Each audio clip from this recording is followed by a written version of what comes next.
Imagine depicting soft, flowing hair, whether blonde or dark, the fluffy fur of your beloved pets, or the stunning plumage of birds. In this class, you'll learn essential watercolor techniques that will bring a magical, lifelike quality to all your portrait creations. Hello, my name is Evgenia, and today we'll unlock endless possibilities with just 2 watercolor techniques that can transform simple strokes and stains into realistic, soft hair, fur, and down. In the first part of our portrait painting series, we'll start with an easy yet adorable subject, a yellow duckling. The techniques you'll learn will help you master the subtleties of painting soft, realistic hair and animal fur. We'll begin with exercises to master the nuances of wet-on-wet painting and the drawing with water technique, crucial for creating soft, flowing textures. You'll also learn about negative painting, essential for shaping wispy feathers and hair strands. As we progress, you'll discover how to seamlessly connect wet and dry areas, adding finishing accents that make a significant impact. Additionally, we'll cover the importance of using the right type of paper to enhance your results. At the end of the class, you will receive a step-by-step guide with strategies for painting natural-looking hair and fur. This will ensure you have the tools to continue creating impressive portraits. I've been a professional artist for many years, focusing exclusively on watercolors. I've always been captivated by the magic of this medium. I started to paint when I was a child, but as I grew, I had no idea how to improve or how to create the effect that I wanted. I didn't know any of the techniques or how to use them. Now I've taken part in exhibitions and been fortunate enough to win rewards from such highly regarded organizations as International Watercolor Society, Helvet Art, Light Space Time, Art Show International, and Royal Talents. Watercolor can be challenging to manage for those who start to use this medium, which is why it's my intention to help you to enjoy watercolors and to learn it in an easy and fun way. In the step-by-step lessons, you can see the hand and brush movements clearly from different points of view. We will explore versatile and fundamental watercolor techniques that you can use in all your paintings and sketches. Also, we will discuss the materials that will enhance your watercolor experience and will help you to enjoy the process greatly. The approach of my classes is to start with an easy wash. As we proceed with the painting step by step, we will add more details, completing the artwork. Also, you can see my latest free watercolor tips and tutorials by following me on Instagram and YouTube.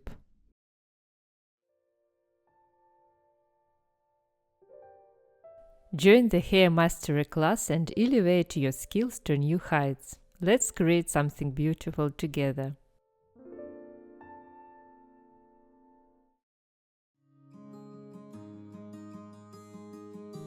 Let's discuss general watercolor materials and how they can enhance your watercolor painting experience. We'll begin with the drawing. I recommend using a soft pencil, as it allows for easy erasure of pencil lines later in the process. Having both a regular eraser and a kneading eraser is valuable. The kneading eraser, in particular, plays a crucial role in softening the lines before you start painting.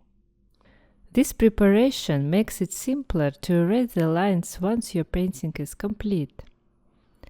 For watercolor paper, I recommend opting for thick paper with a weight of 300 GSM. While the best paper is typically 100% cotton, it's worth noting that there are variations even within this category based on different brands. The ideal approach is to experiment with various paper types and select the one that suits your preferences. It's important to know that you don't always need to use 100% cotton paper. Occasionally, it's enjoyable to experiment and learn on acid-free paper made from cellulose or a blend of cellulose and cotton. This choice can be budget-friendly while still providing you with the opportunity to explore various techniques. However, even in this case, I recommend choosing thick paper with a weight of 300 GSM to ensure a sturdy surface for your watercolor endeavors. To transfer a line drawing that you find in the Resources tab, you can use artist graphite paper. It's important to use wax-free graphite paper specifically, as using carbon transfer paper is not suitable for transferring a drawing to watercolor paper. If you are interested in exploring 3 alternative methods for transferring a pencil drawing onto watercolor paper, I invite you to check out my other class, A Dreamy Sunset Landscape in Watercolor, Mastering Wet Techniques for Beginners. I stretch my paper using graphic stretching watercolor paper artboard. To secure the paper, I use artist tape. For more details on the various tape types for stretching the paper, you can refer to my other class, Clear Transparent Water with Shells and a Starfish, Mastering Drawing with Water Technique. Let's move to the watercolor supplies, starting with brushes. I personally prefer using synthetic brushes because they are vegan, and I appreciate the idea of not harming animals. Generally, it's often believed that the highest quality watercolor brushes are made from squirrel and sable hair, as they are resilient and hold water and paint exceptionally well. However, modern high-quality synthetic brushes have nearly identical capabilities to natural hair brushes. For example, Escoda offers a series of synthetic brushes called Versatile that possess the same qualities as natural Kolinsky sable brushes. Da Vinci brushes have the Colineo series, and Isabey offers the beautiful Isaqua series. In the exercise lesson, you'll learn more about specific brushes I use in this class. Ideally, you should have 2 water jars, one for washing your brush and the other for obtaining clean water for wetting your brushes, paper, or watercolors. However, I must confess that I sometimes use just 1 jar for convenience, so I can concentrate on the process without worrying about which jar my brush goes into. Nevertheless, I always make it a point to change my water regularly to prevent muddying my color mixes. You can use either watercolor cakes or tubes for your painting. There are various watercolor brands available, and they offer both student-grade and professional-grade watercolors. Your choice between the two depends on your specific needs and budget. If you are just starting with watercolors or working on practice pieces, student-grade paints can be a cost-effective option. For the colors used in this class, you can refer to the color palette lesson. To paint watercolors with these, it's a good idea to keep several paper tissues or a cotton cloth within reach. They are very useful for dabbing your brush or paper as needed and for thoroughly drying your brush. If you want to truly enjoy your watercolor painting experience, I recommend using a ceramic mixing palette. It can also be ceramic plate. Plastic or metal palettes tend to disrupt the smooth laying of watercolor strokes, causing the paint to form separate drops and pools. A ceramic surface is ideal for watercolor painting, and using a ceramic mixing palette will enhance your watercolor experience. The mixing process feels exceptionally smooth and creamy on ceramic. A natural or synthetic sponge is essential for making adjustments to correct small mistakes in your painting. Additionally, for some artworks, you may require masking fluid. A white gel pen or a fine acrylic marker or white gouache to add small details that can significantly enhance your piece. A spray bottle is also useful for evenly wetting your paint without creating water pools on it. Now that you've gained insights into general watercolor materials, let's move on to the next lesson.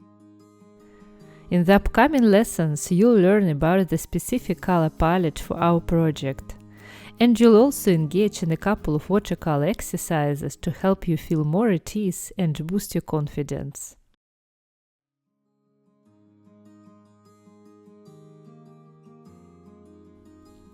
Let's begin with the first exercise. We will paint on wet paper, so start by wetting the sheet of paper with a broad brush. Spread the water evenly, then turn your paper over and wet the other side as well. Turn the paper back, dry your brush with a tissue to squeeze out the excess water, and brush the surface one more time to remove any extra water. Choose a color.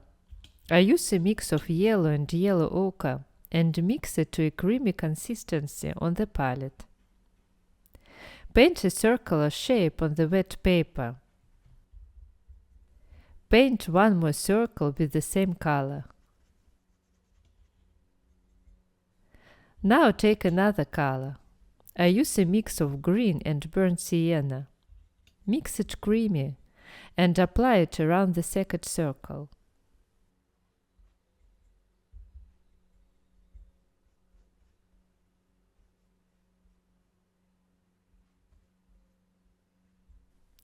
Add a darker tint like dark blue or black to mix a more saturated color and paint around the circle. We need the contrast between the two colors to achieve our desired effect. Notice how nicely the edge of the first circle diffuses into the white paper. Take a fine brush. A rig brush with its long bristles is ideal, but you can use any fine-tipped brush as well. We will add some short lines to the edge of the first circle. The lines will blur on the wet paper, which is the effect we want to achieve.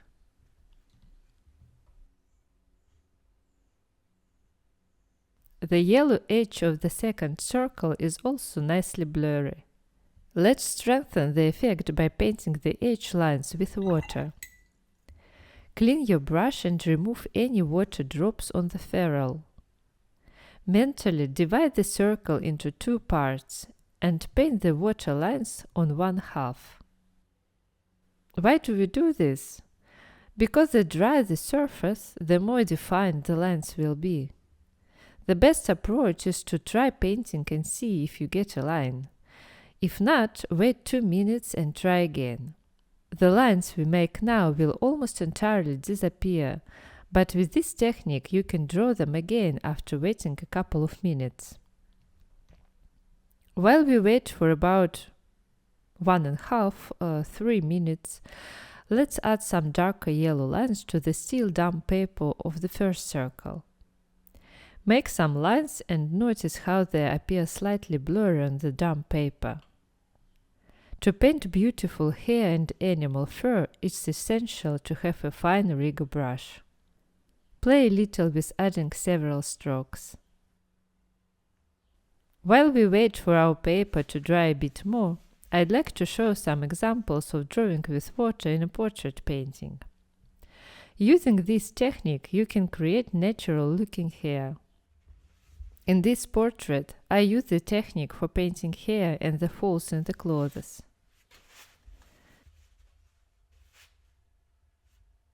Notice the hair pattern again. Now let's clean the brush and dab the ferrule. Look how the lines appear directly after drawing with a wet brush. It creates a fluffy edge.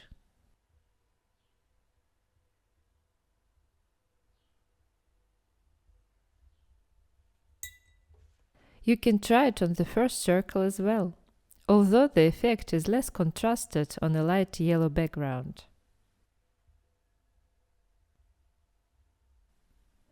You can also use this technique with color.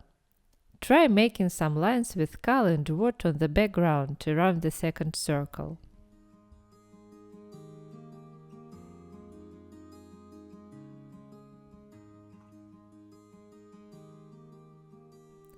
It's always a magical moment for me when I see a light line appear. Play around until you feel comfortable with this technique.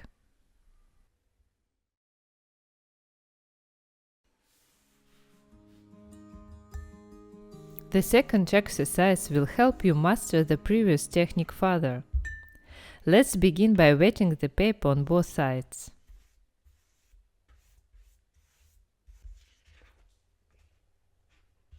Squeeze the brush with a tissue and brush the paper one more time. When painting wet on wet, it's best to place a wet tea towel or a cloth underneath the paper. This will help retain the paper's wetness, giving you more time to paint. Paint in simple circular shape in a light color. Then take a dark color and paint the background on the left side of the circle. While waiting for the paper to dry slightly, paint another light shape. Paint the background below it in a darker color. Make the color saturated by adding more pigment.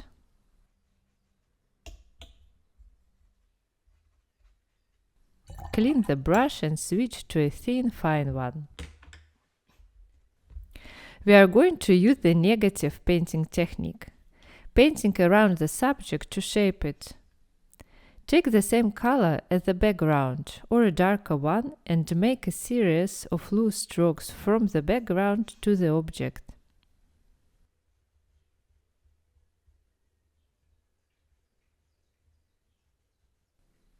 You can also paint the dark lines from the object to the background. This way we can shape the light hairs or down on a darker background, instead of painting light strokes in the dark background. Let's see if we can draw with water on the other shape. Clean the brush and try to make a stroke from the light shape to the dark one. If the paper is still too wet, the lines won't appear. Note that drying time can vary depending on the weather. You just have to try and see if the paper is ready. After 1.5–2 minutes, try to make a stroke with a damp brush. Yes, now I see the lines appearing nicely. You can stroke on the same line a couple of times, especially if you're using a fine rigger brush. Remember to wet your brush from time to time. Make a series of short or long strokes. Now let's return to our first shape. Add darker accents on the still damp background. The strokes will be slightly blurry without harsh lines, adding more contrast. It's common for the paper to absorb the pigment, making your initial dark background lighter. If the paper is still damp, you can add darker accents for more shape and contrast. Finally, return to the second shape and accentuate the light lines by painting with a darker color between them.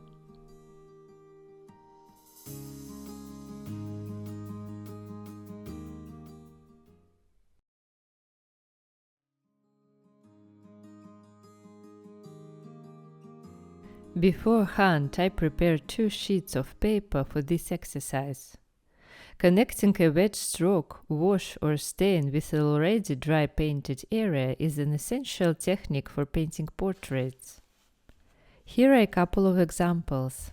I added a darker shadow on dry paper and accents on the lips and skin. However, all those extra layers are seamlessly diffused into the painted background.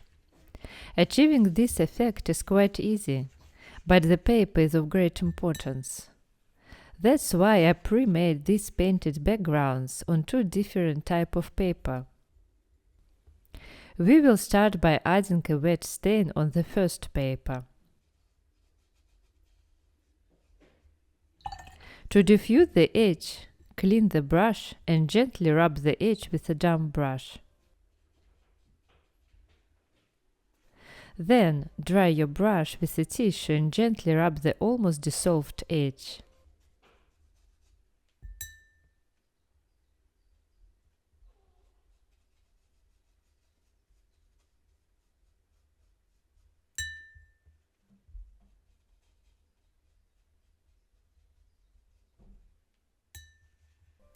You can also use a crumpled tissue to dab the outline, dissolving the rest of the pigment into the dry paper. Now let's do the same with the study-grade cellulose paper. Add a wet stain and gently rub the edge with a clean damp brush.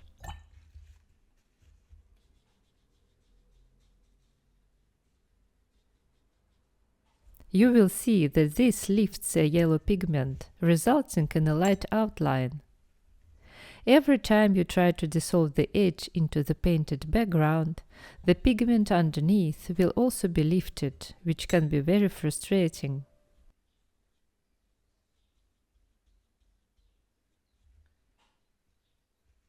Let's try it one more time. Add a wet stain, clean the brush, rub gently on the edge, dry the brush, and diffuse the outline seamlessly into the background. On cellulose paper, even light rubbing will lift the pigment from the background. Try this exercise with different papers in your collection and share your results. What paper works best for you with this technique? Exercises like these are valuable for your artistic journey. Let's learn about the differences in lifting dry paint from paper. As with the previous exercise, I pre-made some painted paper for this. We'll start with the second one, the study-grade cellulose paper. Lifting paint on study-grade paper is very easy. Just rub the surface with a wet brush, and you'll see a light area appear. On quality cotton paper, lifting paint from dry paper is more challenging. You need to rub with more pressure. That's why I use a dedicated old filbert brush for this kind of work. The shape of filbert brush is also perfect for creating an bokeh effect by lifting.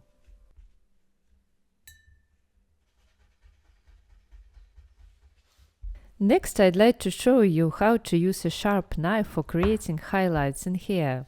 The line you scratch with a knife has a very different texture and appearance from masked or white painted lines, adding a subtle highlights effects. Let's try it together. Hold the blade perpendicular to the paper, push it down, and move your hand. Experiment and practice a little to feel comfortable. You can make short, fast movements or longer lines. The type of paper doesn't make much difference for this technique. This technique is a final touch and adds another great method to your watercolor arsenal.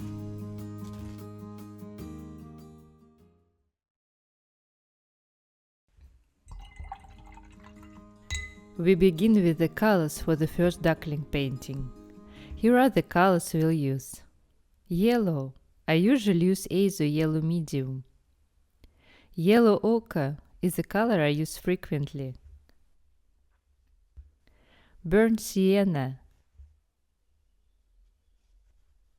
Bright red like vermilion. Black. A fine quality saturated black like Mars black. Indian red is a beautiful red-brown color I use often for various subjects. To create a color that resembles Indian red, mix a rose red like alizarin crimson with a dark brown like burnt umber.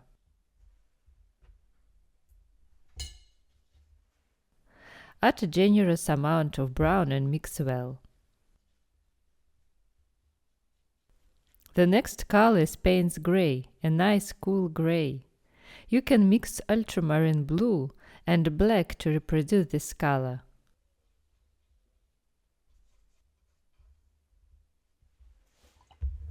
Let's mix the selected colors to create custom shades for our duckling painting. You will find all the colors and their names in the Project and Resources tab. Mix yellow and yellow ochre for the first color. Mix yellow ochre and black for a shadowy yellow.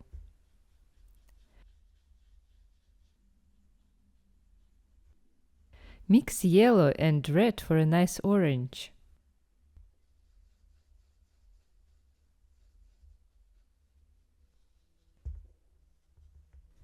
Mix red, black and Indian red together for a reddish brown. Mix red and burnt sienna for a color we will use for a terracotta pot.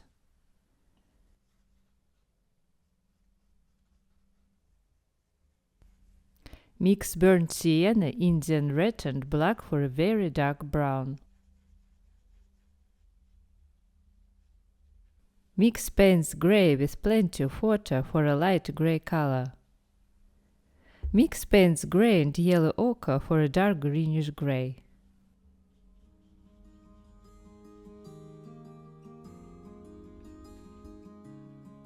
Mix red and burnt sienna and black for a dark brown.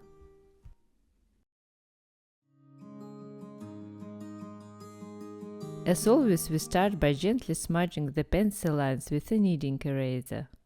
This will facilitate easy erasure once your painting is complete. If your sketch lines are faint, you can skip this step.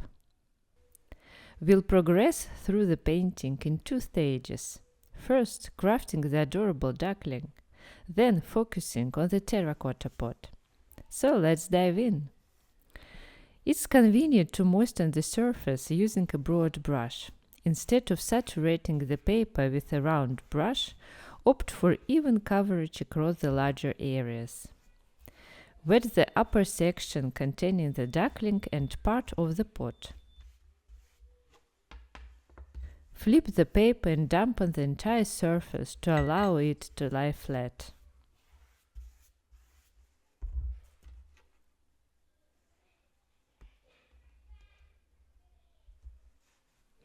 The paper should be thoroughly wet and soaked, yet free of any pooled water. Select a medium-sized round brush, adjusting according to your paper size. Mix a blend of yellow and yellow ochre. Since we are painting on wet paper, refrain from adding excessive water to the color. Aim for a creamy consistency when mixing on your palette. Apply the color to the paper with gentle pressure, allowing the pigment to saturate the paper fibers.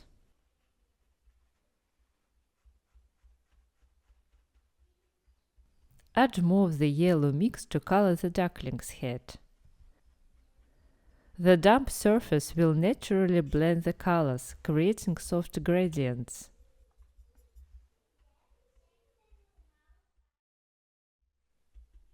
Introduce additional yellow ochre and black to the mix for shading the duckling's feathers. Add the color to the yellow background with short, playful strokes.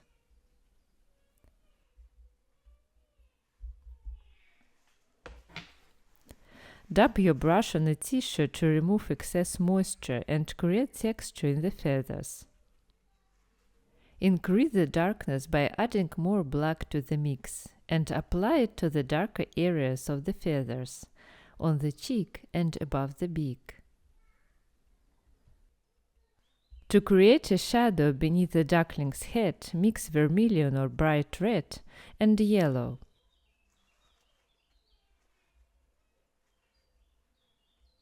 Now let's move on to detailing the duckling's head with a rigger brush or a fine-tipped brush. Paint short strokes from the head to the white background, creating an uneven fluffy edge. Add some color variations to maintain a smoother transition between dark and yellow feathers. Accentuate the fluffy yellow feathers by darkening the space between them.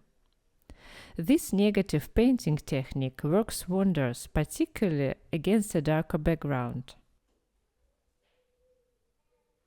Utilize a fine rigger brush to effortlessly paint long, wispy lines for the feathers.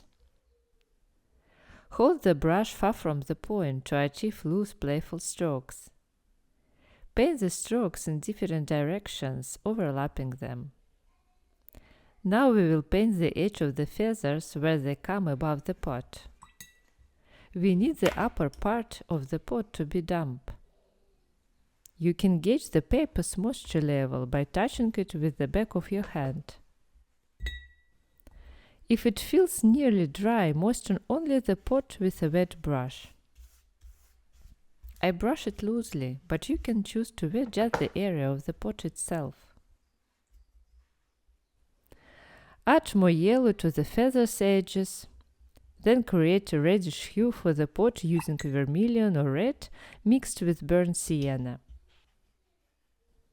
Apply this color to the upper part of the pot, gradually intensifying with black and red-brown.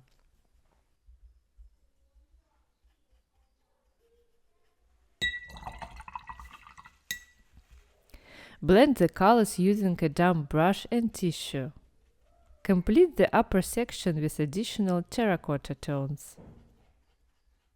Apply pressure to the bristles to spread the pigment on the damp paper.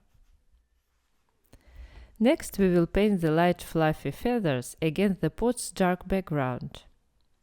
Take your rigger brush and lightly moisten it. Carefully draw the lines just with the tip of the brush on the dark background. This versatile technique is crucial for rendering realistic textures like hair and fur.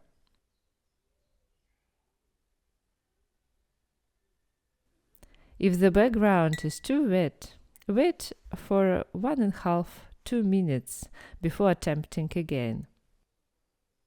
Meanwhile, let's work on the darker feathers. While the painting is still damp, use the brush tip to create fuzzy textures. Use the pointed tip of the brush and try to make fast, playful strokes. The paper has absorbed moisture, but is still damp, perfect for more outlined strokes that will hold their shape better, but still get somewhat diffused on the edges. Paint the area above the beak, and on the cheek, touching the paper just lightly with a brush tip. Add some wispy dark feathers where needed. Add more of the yellow mix to paint delicate feathers, taking advantage of the slightly damp surface to blend the colors seamlessly. Paint some short strokes around the head for a fluffy edge. Apply some darker shadowy yellow under the cheek and around the eye.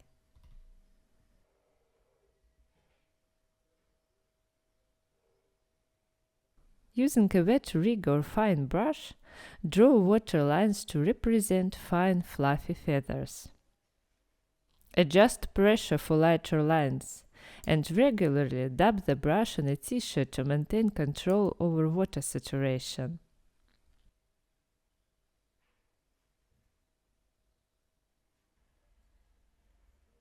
While the pot is still damp, deepen the negative spaces between the feathers.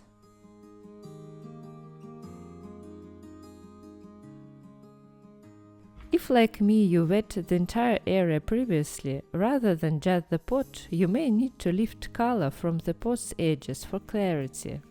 Do this by lightly dampening a brush, rubbing away excess pigment outside the pot, and dabbing the paper with the tissue to absorb any bleeding color.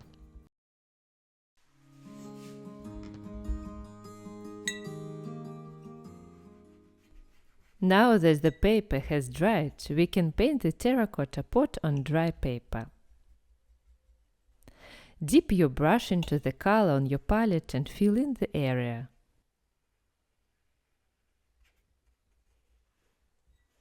Begin by painting the upper part of the pot again. Since we are painting on dry paper, ensure you add enough water to your color so that the pigments blend smoothly and do not dry out too quickly. Color the pot accordingly.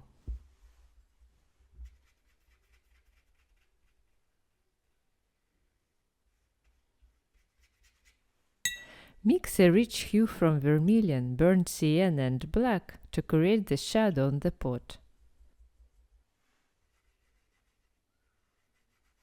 Dip your brush into the water jar to moisten the paper while covering the area with color. Ensure your color mix is moist enough when painting on dry paper to spread the color and blend the stain smoothly. Moving on to the area just under the feathers. We need to blend the dry color with the wet one we just painted.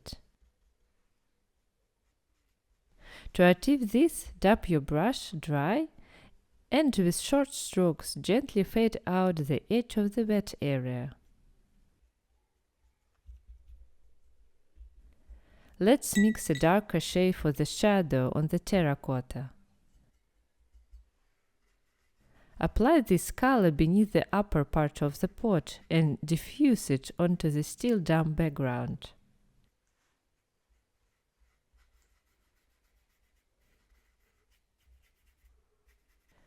Paint a shadow under the upper part. And add some darker shade on the edge of the pot. With a very dark tint, paint the shadows to create an illusion of a rounded shape. Because the background is still damp, the colors blend seamlessly. Straight the dark terracotta color using the belly of the brush with slight pressure. It should feel as if you're gently rubbing the brush, mixing and blending the color stains on the paper.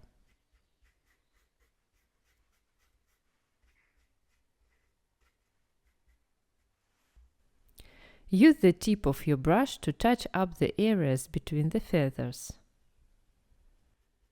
Diffuse the color by stroking lightly with your brush.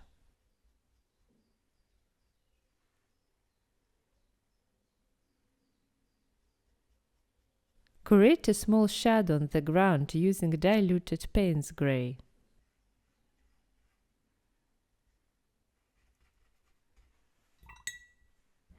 Clean the brush and with wet bristles soften the edge of the previous stain.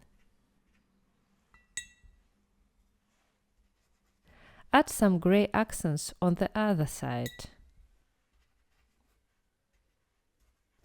To seamlessly blend the edge, dab the surface with a crumpled tissue. Let's complete our adorable duckling. After creating the fluffy feathers, it's time to add a few outline details to bring it to life on paper. Mix some warm gray with Payne's gray and yellow ochre. With a very fine brush, paint the eyes edge with warm gray. Then add some red to your palette and mix it with yellow to paint the lower part of the beak.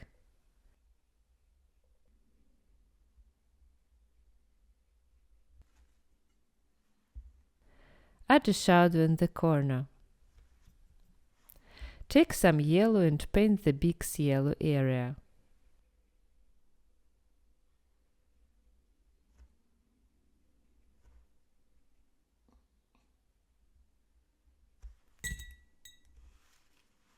Clean your brush and blend the yellow to create a gradient from yellow to light yellow. Add a light gray where the beak changes color.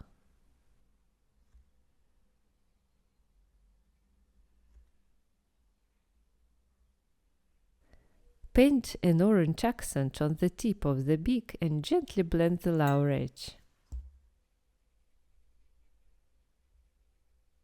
Add some shadow on the edge for depth. With a saturated black color, paint the dark areas. Then soften the edges with a clean brush.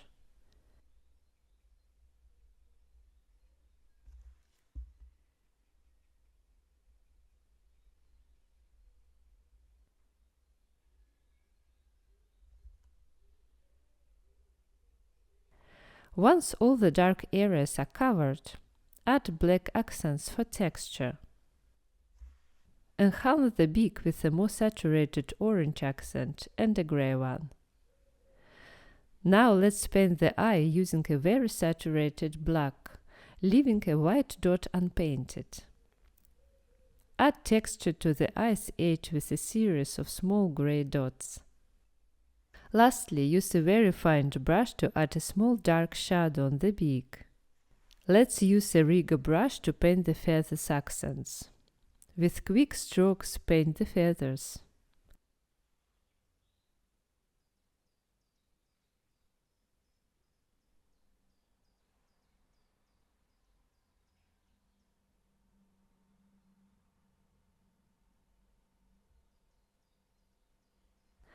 Apply a more saturated orange shadow under the head.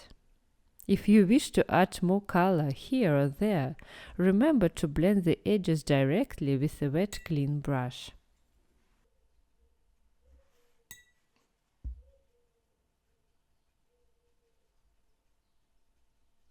Now let's accentuate the edge of the pot by drawing a thin dark line. Add some short lines between the feathers for added dimensionality. Finish off with one more thin line. Then outline the edge by painting a shadow. Accentuate the shadow by darkening it next to the pot's edge. Then blend the wet stroke into the dry background with a clean brush.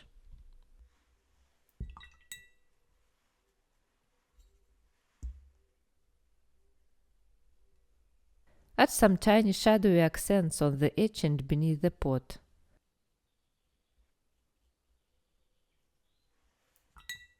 Diffuse the edge of the stain with a clean damp brush. Let's have some fun and add the terracotta pot. Lightly rub the bristles on the dry surface and dab the area with a tissue. This will create a textured and patterned effect, giving the painting a more artistic touch.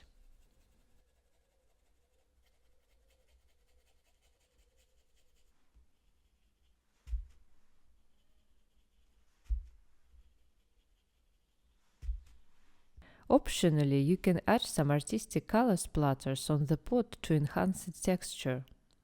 Mask the area around the pot with paper. Take a brush loaded with brown color and tap it against another brush to let the splatters fall onto the paper.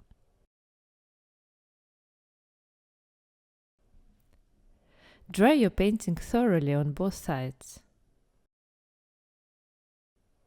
For the final details, add some highlights by scratching the paper with a sharp knife here and there. Learn more about the nuances of scratching technique in the exercises lesson.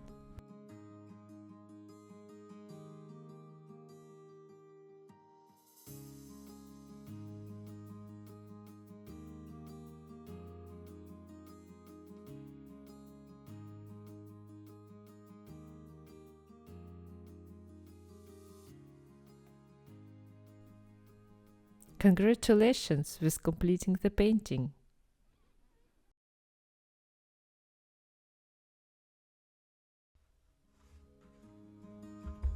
Let's make color swatches for the second duckling painting. Lemon yellow, yellow ochre, black, sap green, burnt sienna, ultramarine, indigo, or substitute with black and a little bit of blue.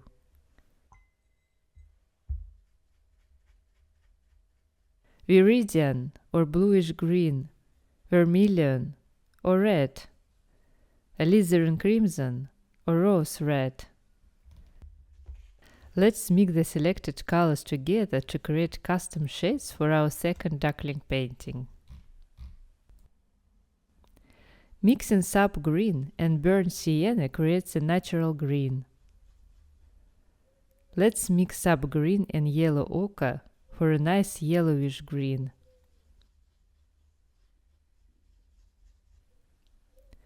Sap-green mixed with burnt sienna and black produces a rich dark green.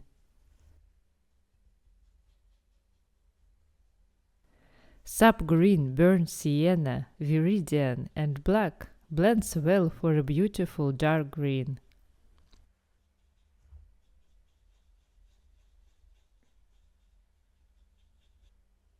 Let's mix up green, burnt sienna, and ultramarine for a cool bluish green.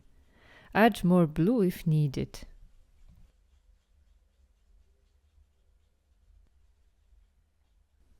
Mix rose red or alizarin crimson with plenty of water and create a light rose color.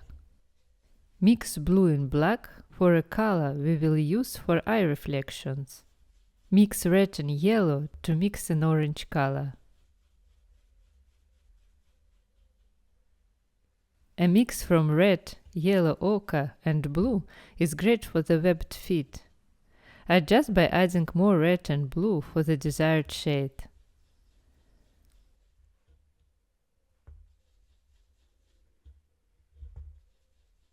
I find that mixing red and blue first, then adding a touch of yellow ochre, often gives better results.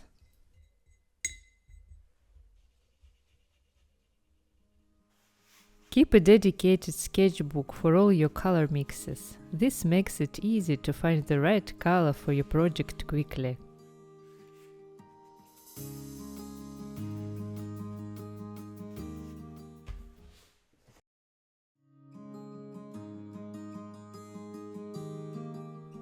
Begin by gently softening the pencil lines with a kneading eraser. If your sketch lines are faint, feel free to skip this step. Refer to the photo for inspiration. The fluffy down of the duckling appears lighter than the background. To capture this effect, we'll combine painting on wet paper with the water drawing technique. Start by dampening a tea towel and stretching it on the table. Then thoroughly wet the paper on both sides until it becomes very flexible.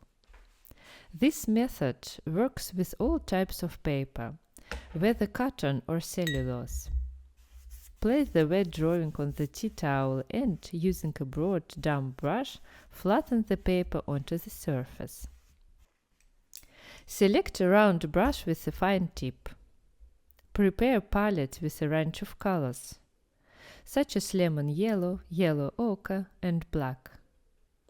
Apply the color with gentle pressure on the bristles. Add some other tints and shades of yellow, and mix the color stains on the paper by slightly pushing the bristles onto the surface. Use the belly of the brush, not the tip, to saturate the paper fibers with pigment. Clean and dab the brush, then extend some color to the white areas to highlight the feathers.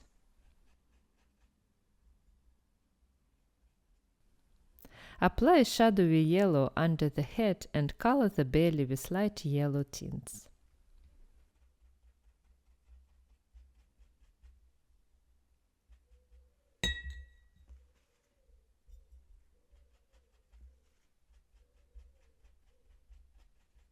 Now let's mix a natural green from sap green and burnt sienna.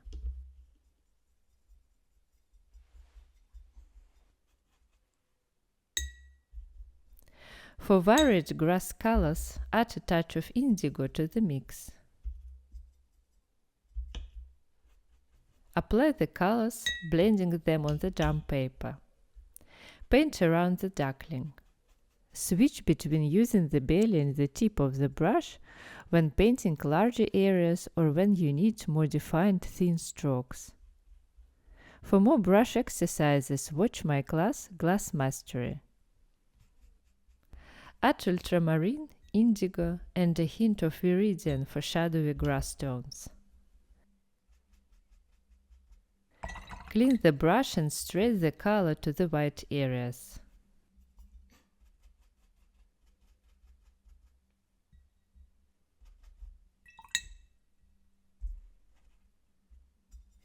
Continue painting around the duckling.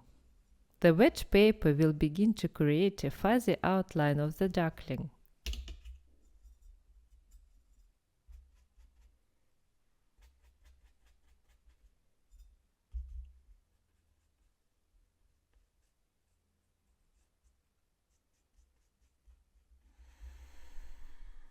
Intensify the shadow effect under the duckling by adding more blue to the mix. Paint around the paws, then use a very dark green mix between the paws.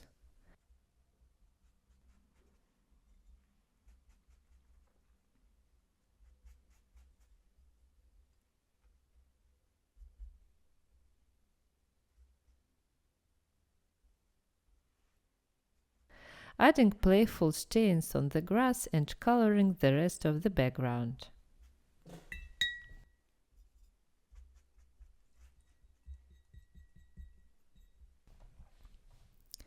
The outline of the duckling will appear soft and blurry without harsh lines. Adjust any areas where you don't want fuzziness. Dry your brush with a tissue and remove any bleeding color. Crumple the tissue and gently dab the beak to prevent color to spread.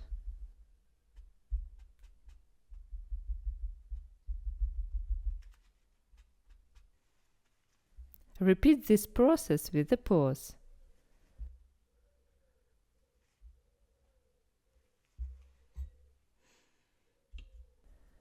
Color them with a mix of red and yellow ochre.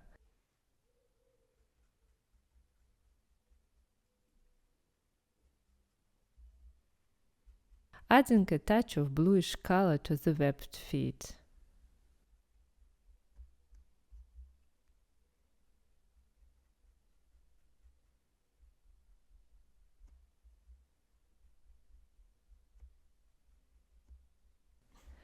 Dry the brush and adjust the duckling's shape by lifting any bleeding green color. Painting on wet paper offers flexibility. You can easily add or remove colors while the paper is damp. Placing a wet towel underneath prolongs the paper's wetness, giving you ample time to paint.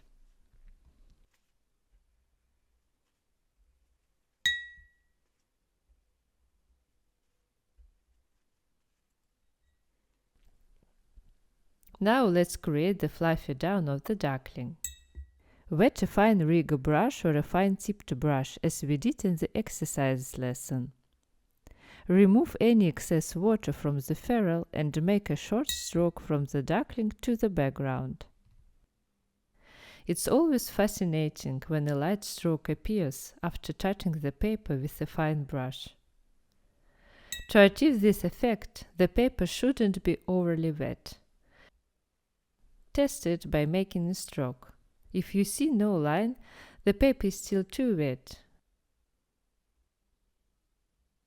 Wait 1.5–2 minutes and try again. Mastering this technique is really invaluable for creating realistic effects with watercolor. Mix a shadowy yellow and paint the duckling's shadows.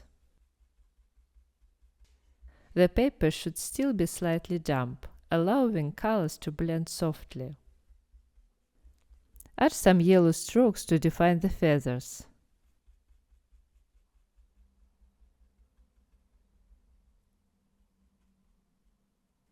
Paint darker nuances in the feathers with playful strokes.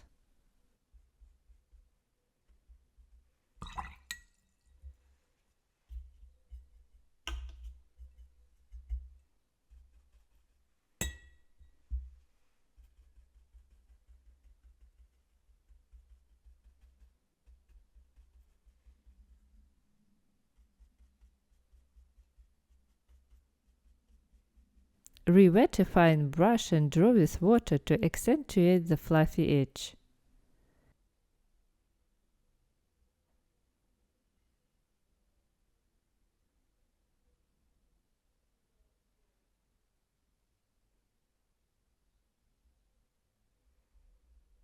Use a wet brush to add highlights and shape to the webbed feet.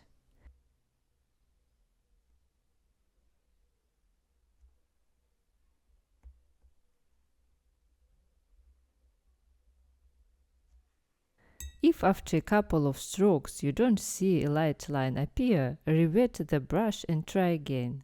Stroke in the same spot a couple of times if necessary.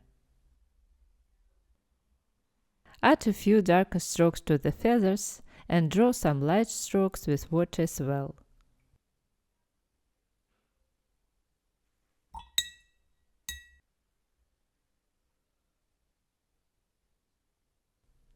Accentuate the eye by painting a thin line underneath.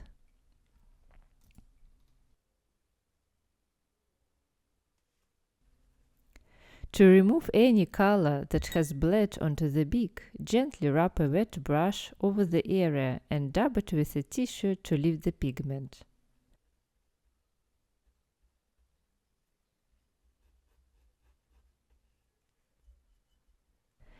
Paint the beak light pink and add some light orange accents.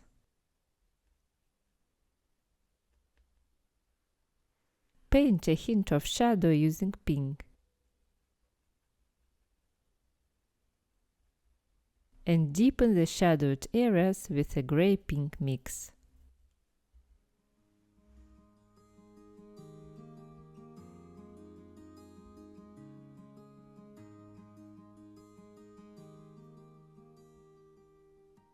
Add a darker line above and below the eye.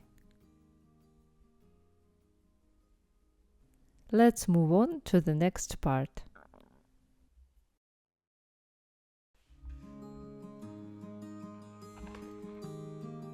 Now that the paper is dry, let's focus on painting the detail that will make a significant difference.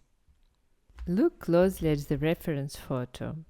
Notice that the duckling's eye is not completely black. It has subtle reflections that give it a 3D appearance. Begin by painting the eye with a dark bluish color, mixing blue and black.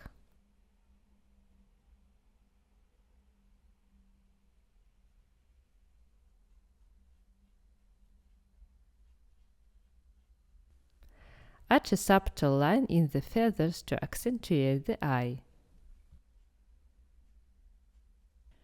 While the eye background dries, define the beak's edge with shadows using a dark color like black combined with rose red and brown.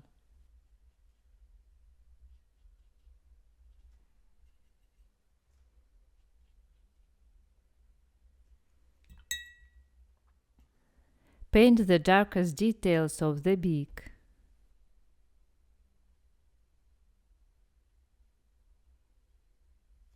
Paint the beak with diluted rose red and diffuse the edge of the stain with a clean damp brush.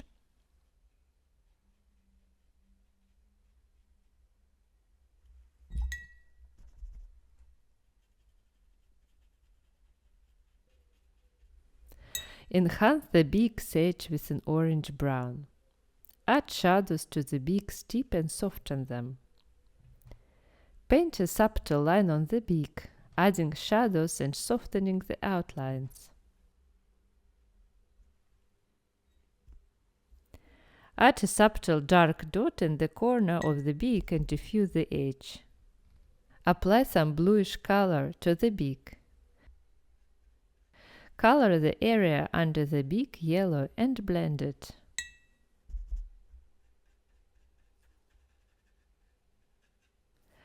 Add more shadowy yellow for a defined shape and diffuse the color's edge.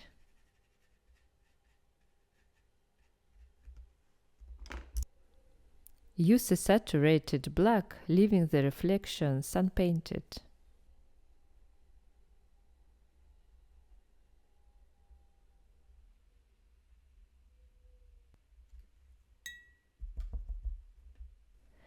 Then clean the brush and lightly rub the edge of the unpainted areas with a wet fine brush.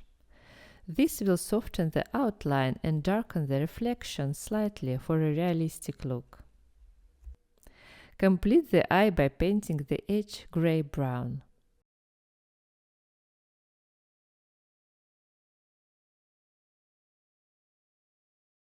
Adjust a small area above the beak, defining the shape with green color. Clean and dry your brush, then lightly rub to blend the dry and painted areas. Add more shadows to the webbed feet, remembering to soften the outlines for a natural look. Some orange color to accentuate the dimensionality.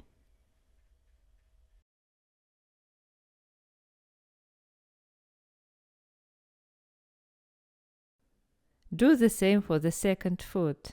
Diffuse the edges of the strokes.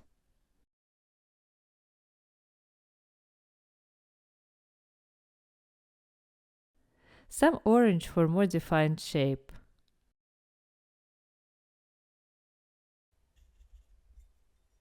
Mix a very dark green and paint around the feet. Softly push the belly of the brush onto the paper and slowly move it, coloring the area.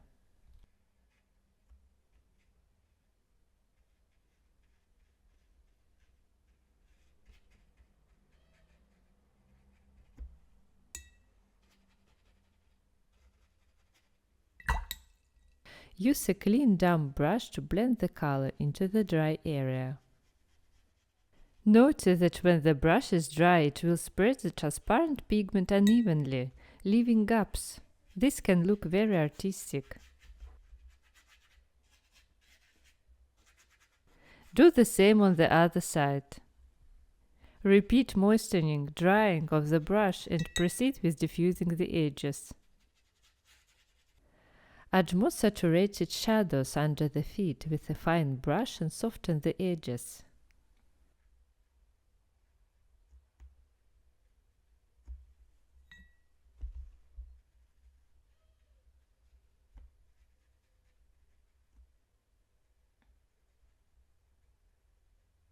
Add tiny accents to create more shape and a subtle darker shadow to accent the webbed feet. Remember to soften the edges of the stains and strokes. Some gentle shadow to accentuate the fluffy down. Take some dark green again, and using a rigger brush, paint loose grass lines to enhance the background and add more depth to the scene.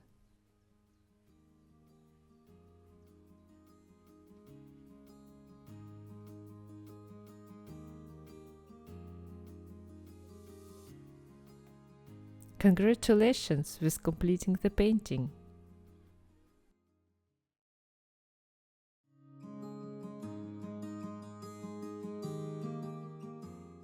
In this lesson, you'll receive a helpful guide for successfully painting hair. Even the most intricate hair locks will no longer pose an issue when you master these handy steps. Print a reference photo. Study the object closely, observing its intricate pattern as well as the interplay of light and shadow. After completing your drawing, gently use a kneading eraser to soften any pencil lines that appear too dark. Place a wet cloth on the table and smooth it with your hands. Fully moisten your painting on both sides before laying it on the damp cloth. Utilize a broad damp brush to flatten the paper. Begin by applying a base color for the hair. Then switch to finer brushes to add intricate lines following the hair pattern. Add darker accents to the hair, holding your brush farther from the tip to create loose strokes.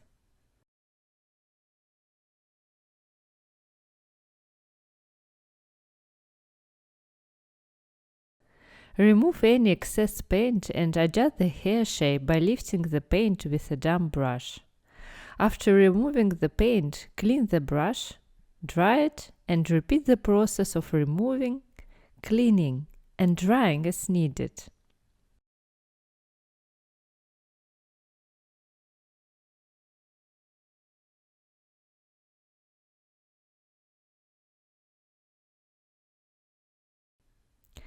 Paint hair locks, paying attention to shadows and highlights. Use a saturated color mix with minimal moisture to ensure that the applied strokes maintain their shape better on wet paper. Adjust the shape of the hair by lifting the paint. Remove the excess paint, clean the brush and dry it. Additionally, you can use crumpled tissue to remove paint from wet paper.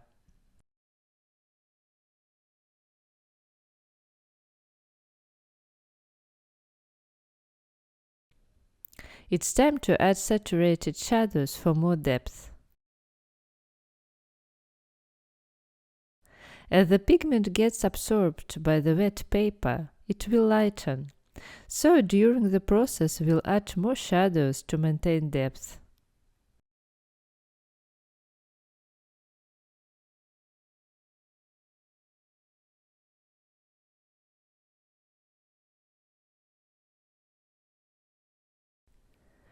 Use water and an extra fine brush to draw thin highlights in the hair.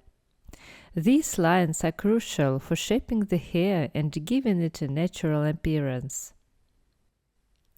Review the exercises to master the drawing with water technique.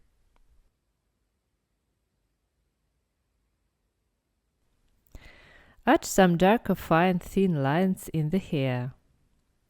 A thin rigger brush with long bristles is essential if you love painting portraits, but you can also use an extra fine round brush.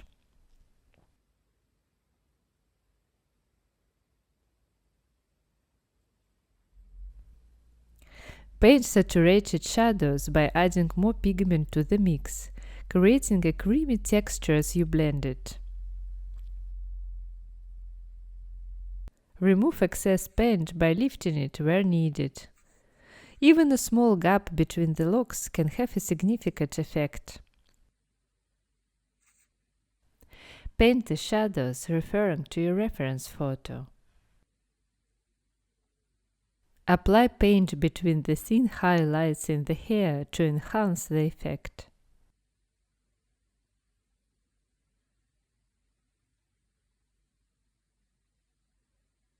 Add fine dark lines in the hair to further define the strands and add depth.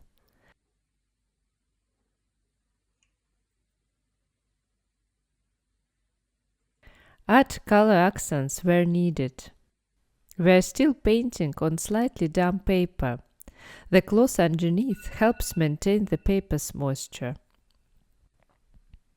Create hair highlights using water. This process always feels magical to me.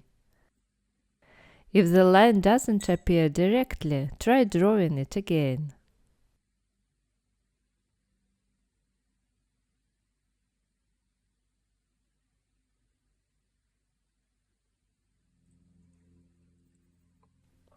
Paint shadowy accents.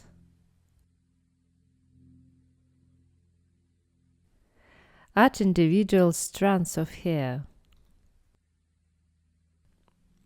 Paint shadows using a rigger brush for the strokes. Add darker colors between the highlights and paint individual strands of hair to enhance the texture and depth of the hair.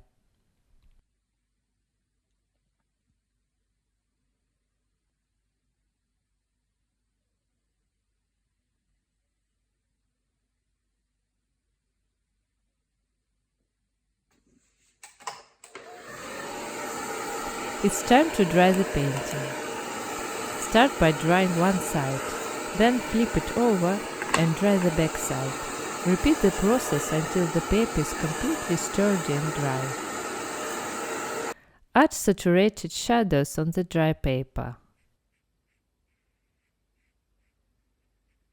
Then soften the edges of the fresh strokes. Since the paper is dry, you'll notice the colors appear lighter than on wet paper.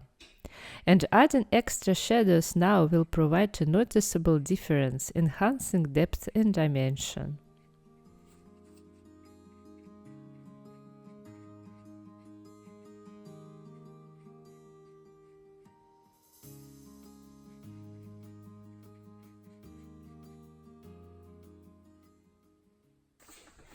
The final touch is to create some highlights by scratching the surface with a sharp knife.